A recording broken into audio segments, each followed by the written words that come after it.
Já parou pra pensar o que aconteceria se você tentasse se tornar um super-herói na vida real? Existe um filme que nos conta isso. E eu não tô falando de Batman, nem dos Vingadores. Estou falando de Kick-Ass, um filme de herói no mínimo pouco convencional. Hoje, vamos analisar esse ótimo filme que foi esquecido pelas massas. Mas antes disso, alguns avisos rápidos. Nesse vídeo, eu vou dissecar o roteiro do filme, então se você ainda não assistiu, esteja ciente que eu vou basicamente contar toda a trama aqui. Então, obviamente terá spoilers. Outra aviso importante é que esse filme é focado em humor nonsense, então se prepare para ver algumas piadas meio pesadas. Além disso, minha narração/análise hoje vai ser mais desinibida e brincalhona do que o normal, para combinar com o tom do filme. Se você veio dos vídeos mais sérios aqui do canal, não estranhe a repentina mudança. Bom, dados os avisos, vamos pro vídeo. O filme começa focado em Dave, um garoto nerd que não tem nada de especial segundo ele mesmo. Como a maioria dos jovens da minha idade, eu só existia. Ele basicamente tem uma vida comum fazendo coisas de adolescente normal. Como, por exemplo, passar vergonha na frente da mina que ele gosta. Oi, gracinha. Oi. Ou andar com seus outros dois amigos nerds, Todd e Martin. Um dia, enquanto estava na loja de quadrinhos com seus amigos, ele começa a se questionar porque ninguém nunca tentou ser um herói. E seus amigos obviamente dizem que é impossível. Se alguém fizesse isso na vida real, levaria um chute na bunda, estaria morto em tipo um dia. Inclusive o Martin foi muito assertivo nessa parte aqui, tá? Quem lembra da história do Batman baiano? Moradores de Salvador afirmam ver nas madrugadas um homem fantasiado de morcego enfrentando criminosos. As imagens exclusivas que circulam nas redes comunitárias mostram o chamado Batman baiano imobilizando um assaltante. Batman baiano foi baleado 9 vezes ontem à noite na orla de Salvador.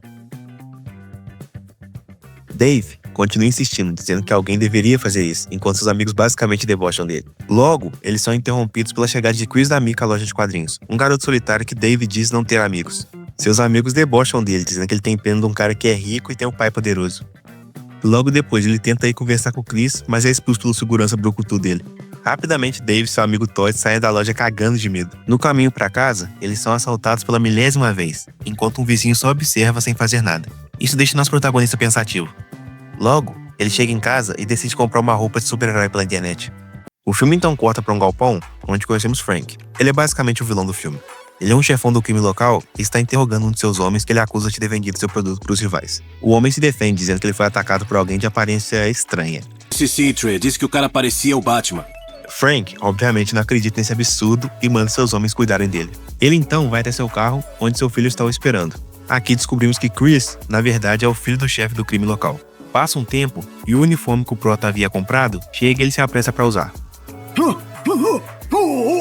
Vem cá, vem! Me arrebenta! Logo depois, somos apresentados ao personagem do Gold Nicolas Cage, que nesse filme é um completo lunático que treina a filha atirando nela. E nem é mesmo. Bom, pelo menos ela tava de colete. Mas também não fico com muita pena dela porque a menina também não bate nada bem da cabeça. Já pensou mais um pouco no que quer? No seu aniversário? Eu adoraria um canivete Benchmade modelo 42. O foco volta pro nosso protagonista, que cria o nome de herói Kick-Ass e começa a treinar para combater o crime. Um dia, saindo de um treino, ele vê os mesmos caras que haviam roubado ele roubando um carro. Aí ele tem a brilhante ideia de vestir o uniforme e confrontar os caras. Acho que eu nem preciso dizer que não deu muito certo, né?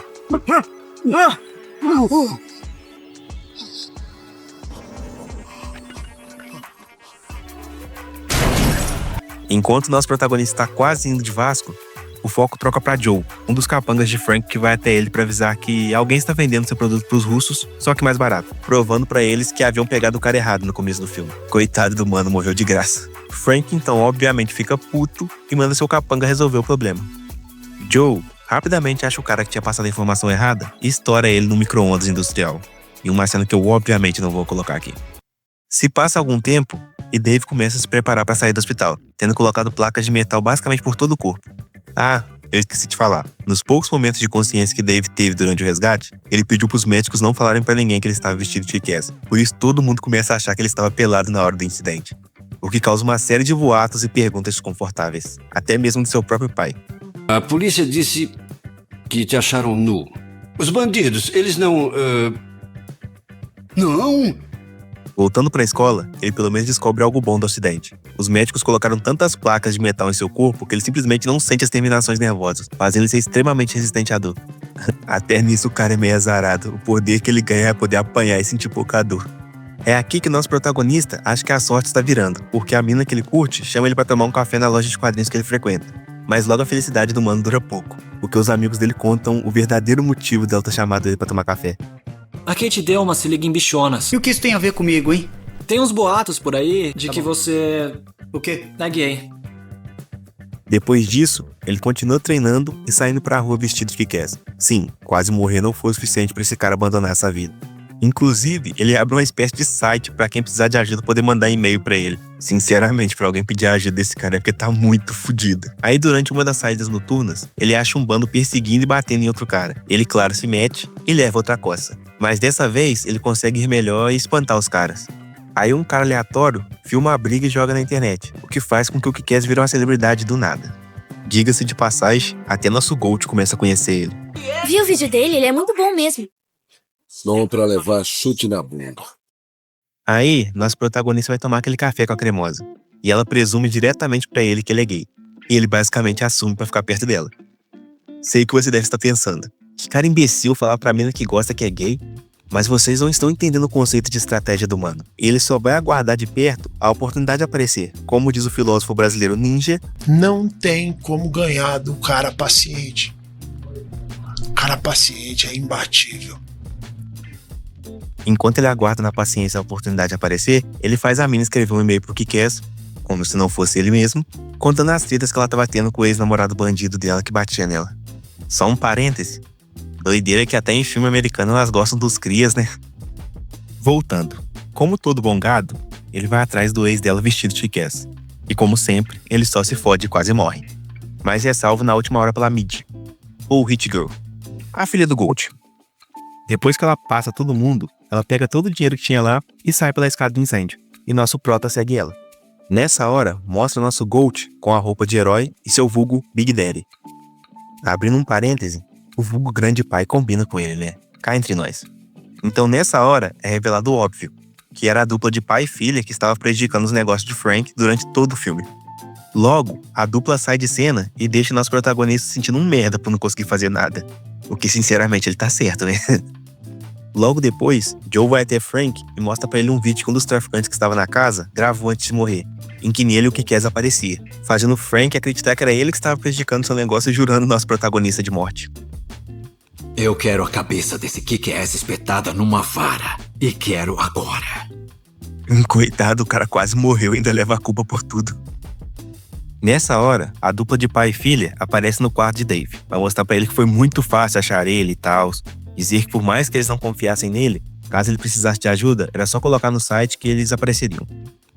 Aí nesse meio tempo, o Frank continua caçando prota e a dupla dinâmica mata mais uma galera, mas nada muito relevante. Aí corta pro nosso protagonista de novo, mostrando que o investimento dele já começou a valer a pena.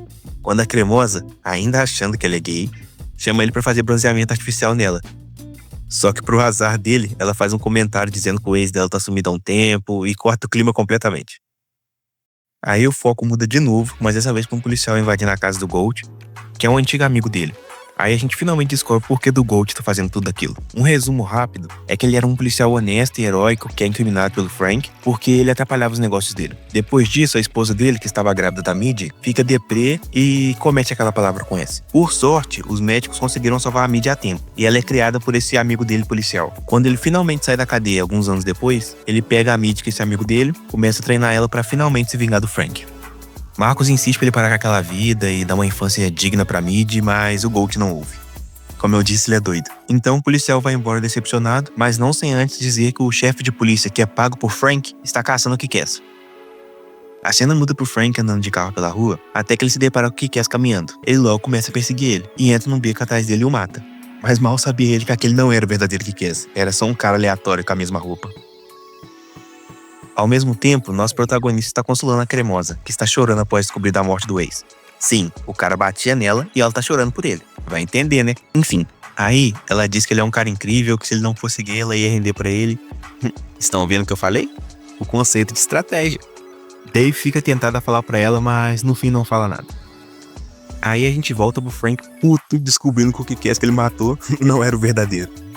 Quando seu filho Chris, que era doido pra participar dos negócios da família, entra na sala com uma grande ideia pra pegar o Kick-Ass verdadeiro. A ideia basicamente consistia em transformar ele em outro super-herói chamado Red Mist e usar isso para atrair o Kick-Ass. E como o nosso prota é meio burro, obviamente o plano funciona, e rapidamente Chris, vestido de Red Mist, consegue se encontrar com o Kick-Ass. O Red Mist logo convida o Kick-Ass para dar uma volta, dizendo que era muito fã dele e queria combater o crime junto com ele, blá blá blá. É óbvio que o Dave cai e entra no carro junto com o Red Mist. Eles vão até o armazém de seu pai, mas assim que chega lá ele percebe que o lugar inteiro está pegando fogo. O Red Mist então corre lá pra dentro, com a desculpa de ver se ainda tinha alguém lá. Ele vê vários corpos com ferimentos de faca e percebe que não era o Kick-Ass fazendo tudo aquilo. Antes de sair do depósito, ele resgata um urso de pelúcia que tinha uma câmera que ele tinha colocado no depósito para filmar os homens de seu pai pegando o Kick-Ass. O vídeo então mostra o nosso GOAT, Nicolas Big Daddy Cage, passando todo mundo e depois colocando fogo no lugar. Frank fica puto e questiona quem é o cara. Chris diz que não sabe quem é, mas que o besta do Kick-Ass comentou que tem outros heróis na cidade e que pode usar isso para atrair eles. Nesse meio tempo, Dave finalmente decide contar pra mina que é o Kick-Ass. Aí depois de apanhar levemente, como ele faz o filme inteiro, finalmente alguma coisa dá certo pra ele e ele consegue ficar com ela.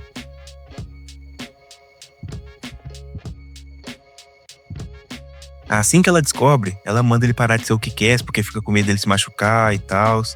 E ele, como todo bom beta, obedece. Então basicamente ele abandona o manto de Kick-Ass, fica um tempão sem mexer no site e tal. Não dá nem pra julgar ele, né? A vida inteira na seca, quando começa a chover, você tem que aproveitar. Enfim, voltando. Aí quando ele finalmente olha o site, ele acha um monte de mensagem do Red Mist dizendo que precisava se encontrar com ele urgentemente. Então ele decide usar a roupa de herói mais uma vez e vai encontrar com o Red Mist. Lá, o Red Mist conta pra ele uma história que os caras do depósito tinham amigos que estavam atrás deles e que eles precisavam de ajuda dos outros heróis e tal. Aí nosso besta favorito marca um encontro com o Gold Kamid. O que obviamente era uma armadilha que termina com a Hit Girl baleada, sendo jogado pela janela, enquanto o Gold e o próprio Kick-Ass são capturados. Logo, Frank arma uma transmissão para matar o Gold e o Kick-Ass ao vivo na TV, para mostrar pro mundo inteiro por que não se deve ser um super-herói. Após tomar uma surra e quase serem incendiados, a Hit Girl aparece e sai passando todo mundo. Tinha que ser a filha do homem, né? Infelizmente, mesmo com ela aparecendo, a morte do Gold é inevitável. Ainda assim, o homem morre assim como viveu, farmando aura, caralho! Me perdoe por ter perdido a linha. Enfim, nosso protagonista, que ficou vivo, mas todo ferrado, vai com Hit Girl até o esconderijo dela e chama ela pra ir pra casa com ele. Mas ela recusa e começa a se preparar pra ir atrás de Frank e completar a vingança de seu pai.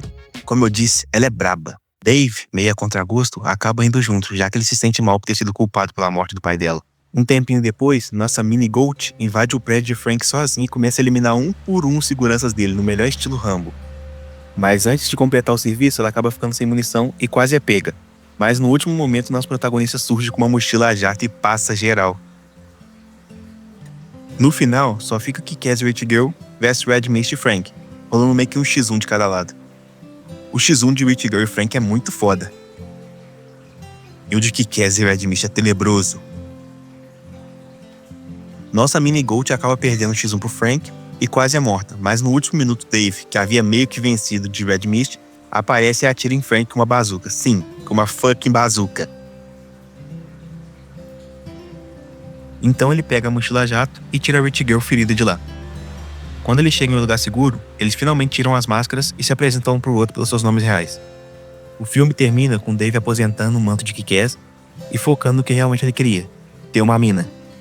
E Mid termina indo morar com Marcos, aquele amigo policial de seu pai.